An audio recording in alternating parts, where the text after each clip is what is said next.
Okay, today we're trying to take a closer look at the Phantom Devialet Reactor 600. This is in iconic white. The price in Singapore is at 1,890. Comes with a 2 years warranty. You can top up another $179 to get another 3 years warranty. So that's for a total of 5 years warranty. And within this period, you are entitled to a one-on-one exchange should there be any form of accidental damage. Now, I think warranty is important because as with electronics, and especially in something as specialized and as unique as this Devialet Phantom Reactor, no one is going to be able to help you repair it. They talk about these woofers at the site being put together under hundreds of pounds of pressure. So I don't think it's something that can be taken apart easily. Now, if anything goes wrong with this, it's as good as a paperweight. So yes, warranty is important. Another 3 years with exchange for $179.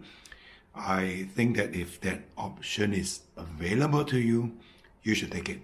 But that would simply mean that the entry point for Devialet Phantom 600 is going to pass 2,000 Singapore dollars, and that is for one speaker. Okay, now let's take a look at the physical dimension of this thing. Now, this is small. You keep hearing that it is smaller than the Premier series, but until you see it in the flesh, you can't actually tell how small it is. I'm just gonna put my hand right next to it. This is the size you're talking about. Not sure if it's gonna give you any sensing, but yeah, that's it. Now, it's currently sitting on a speaker stand that I've used to put much larger speakers, and it barely takes up a third of the space based on the footprint. But I mean, of course, if you take into account the whole speaker, yes, you probably won't have space to put anything else on the speaker stand, but this thing is small. Now, the weight, over 4 kg, under 5 kg, yes, to you, I don't know, what is that? It's like lighter than a bag of rice. So you don't think about it. But until you take it out of the packaging and you hold it in your hands, and suddenly you realize this thing, it feels heavier than the actual weight will indicate, because you're not used to seeing something so small weighing so much.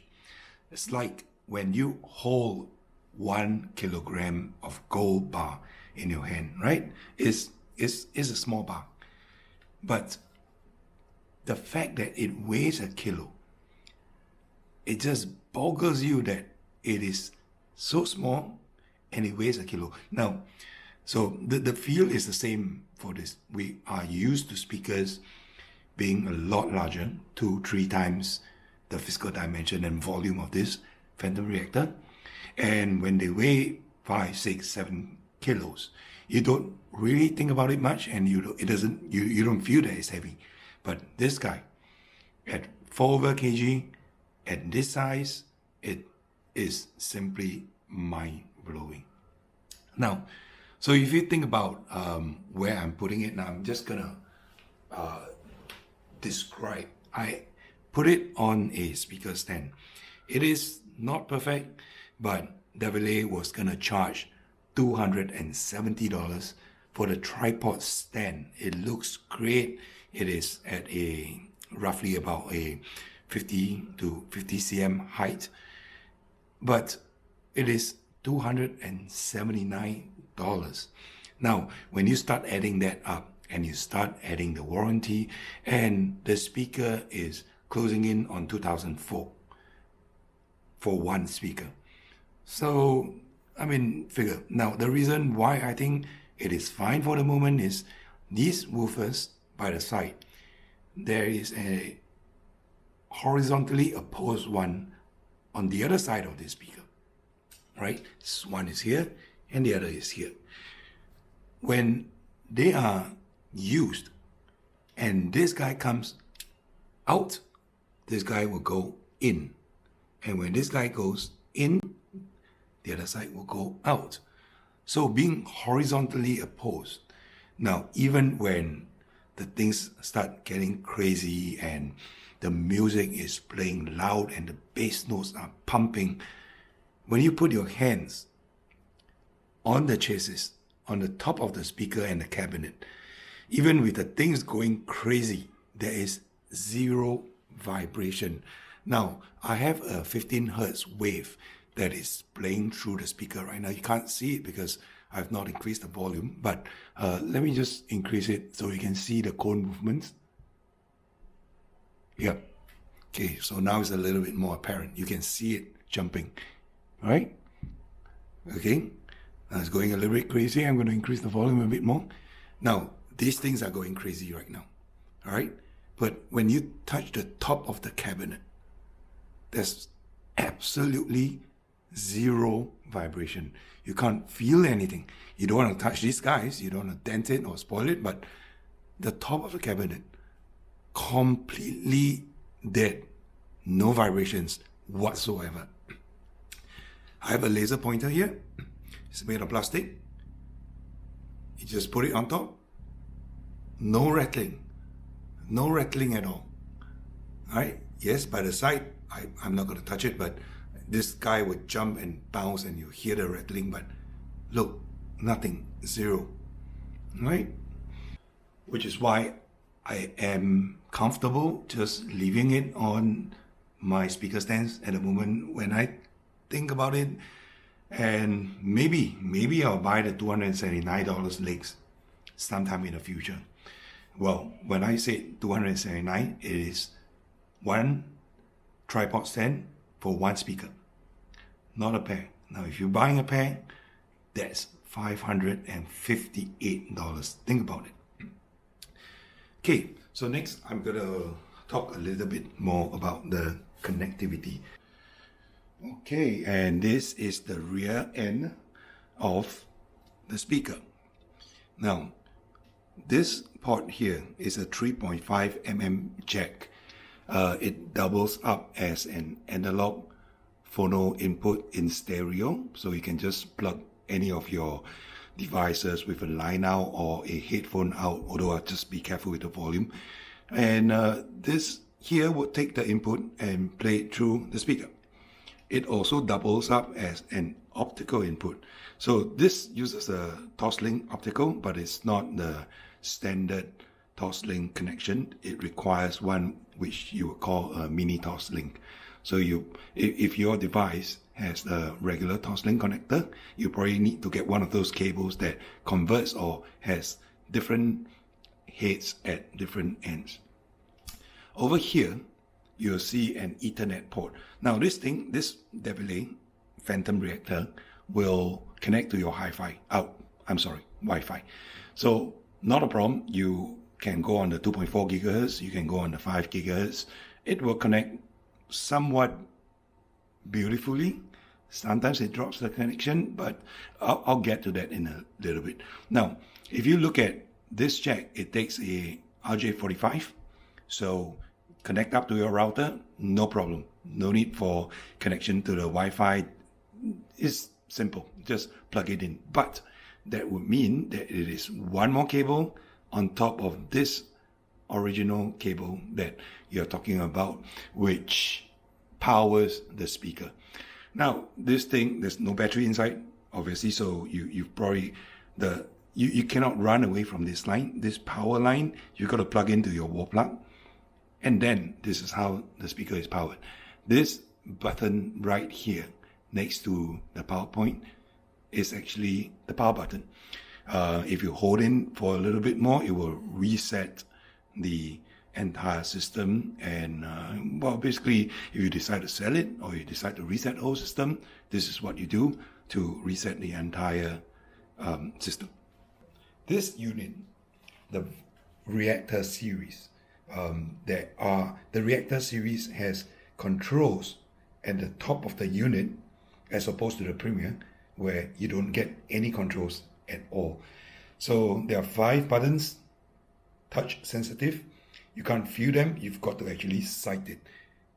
They are not backlit, so in the dark, you're going to be blind. There is a LED indicator, so thankfully they put it at the top of the unit and towards the rear.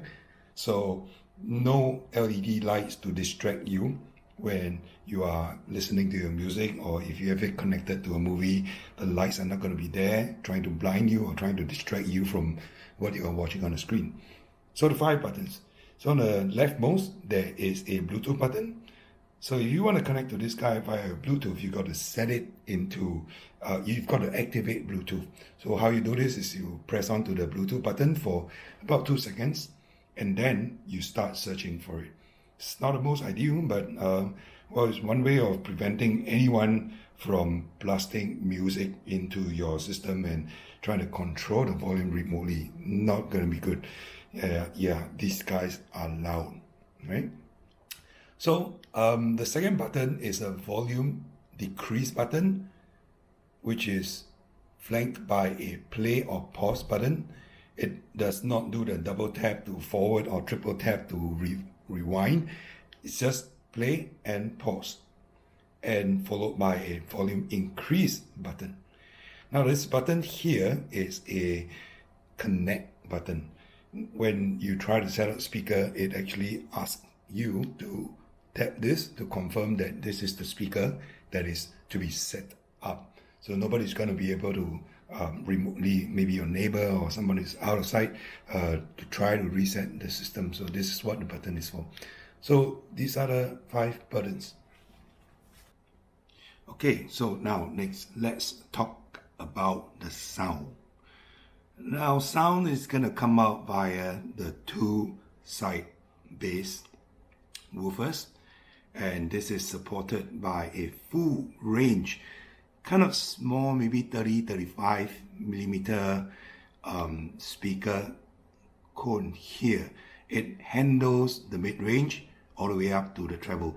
Now this speaker is rated for 18 Hertz all the way up to 21 kilohertz. All right, now take a look at this guy here. There's a grill here, is metallic, so no risk of trying to dent the cone there, but you've got to be careful about these woofers.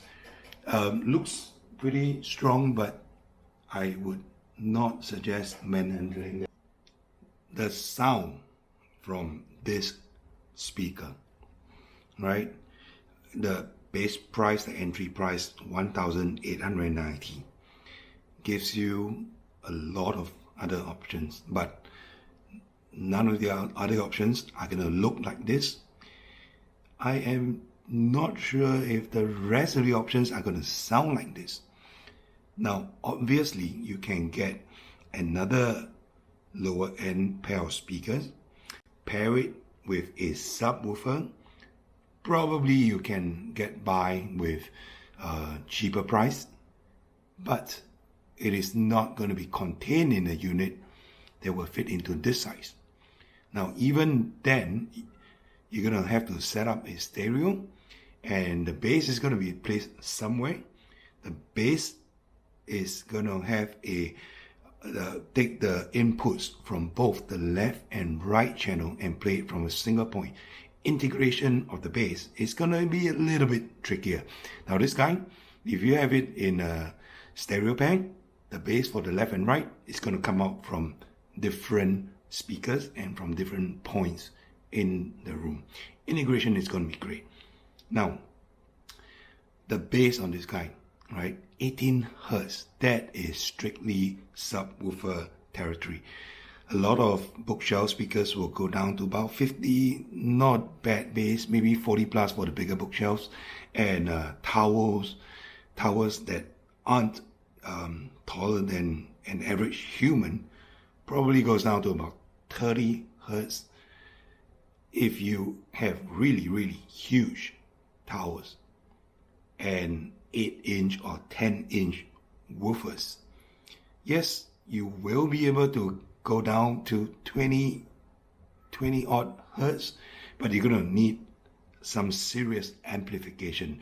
And that setup then becomes multiple times bigger than this unit that you have here. Right? It's not going to be just one compact unit that fits on your hands. No, multiple amplifiers, cables running, inputs, outputs, not, you haven't even added in the streamer. You need to run the speaker cables to the speakers, and they take up floor space. With this guy, we're talking about something that fits into your palm. For just below $2,000, it's not too bad. Okay. Now the thing here, we're going to talk about spending $2,000 on one speaker. Now everything I've told you so far, it sounds great, and maybe you're going to be very happy with the sound. Also, you think. So I went out, I got myself one speaker, just one of this, not in a stereo pack. I thought I'll walk away spending $2,000 and be happy with it. I plugged it in at home, and oh my God, I was sorely disappointed. I could not believe that sound that came out, that was coming out from a $2,000 speaker, was gonna sound so underwhelming.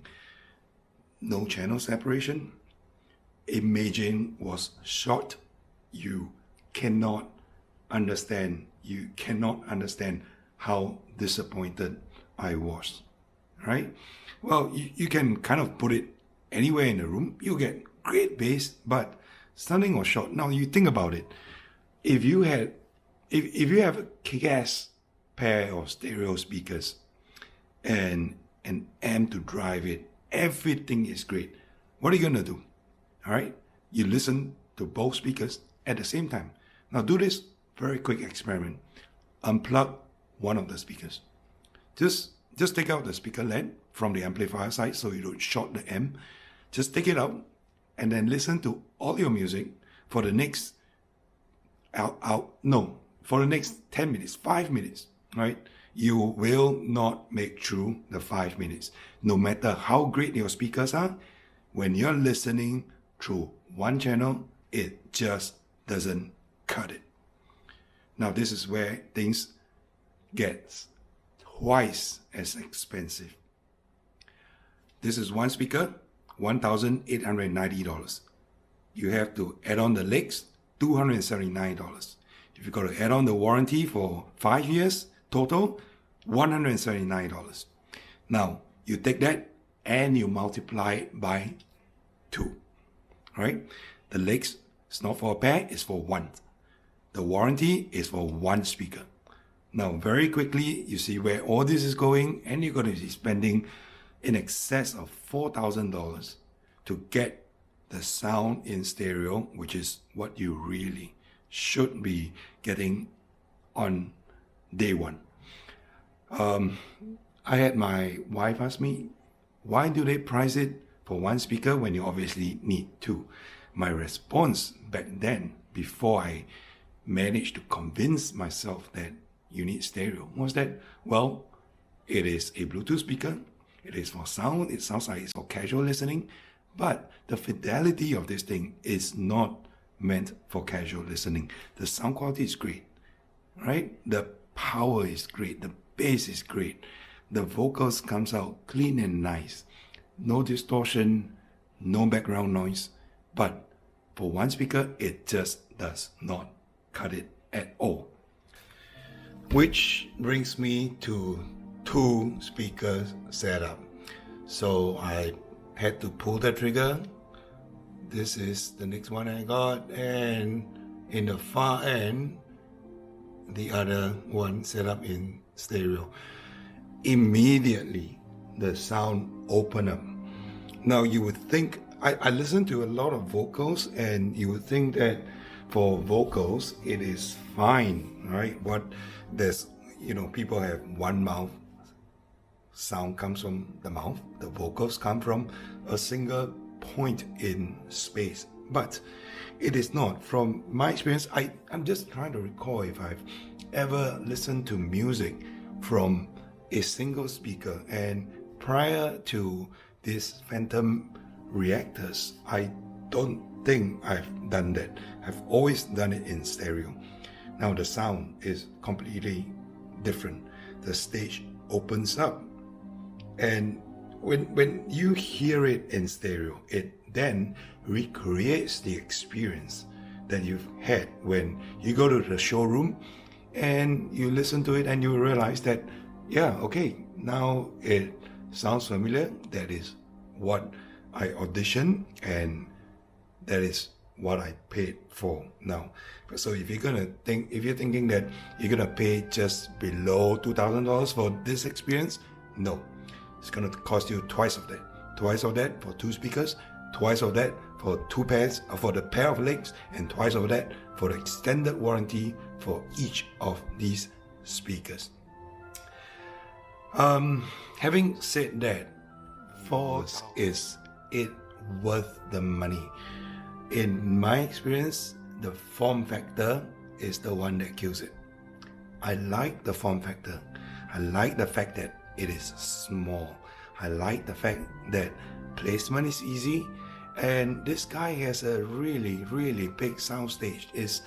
The sweet spot is not confined to the apex of an equilateral triangle setup that you have in traditional audio setups, audio systems. You basically walk around the room, you sit off axis, the sound is still gonna be sweet, it's gonna be great. So, well, expensive, yes. Regrets? No, I'm fine. I'm happy with that. So I hope that I've given you a comprehensive enough review. Not a fan of showing my space, and but I just really wanted you to have a look at the physical dimensions, hear me talk about it. So thank you very much for listening in, and if there are any questions, please leave them in the comments below. I will try my very best to answer them. Happy to share my joy. Thank you, everybody.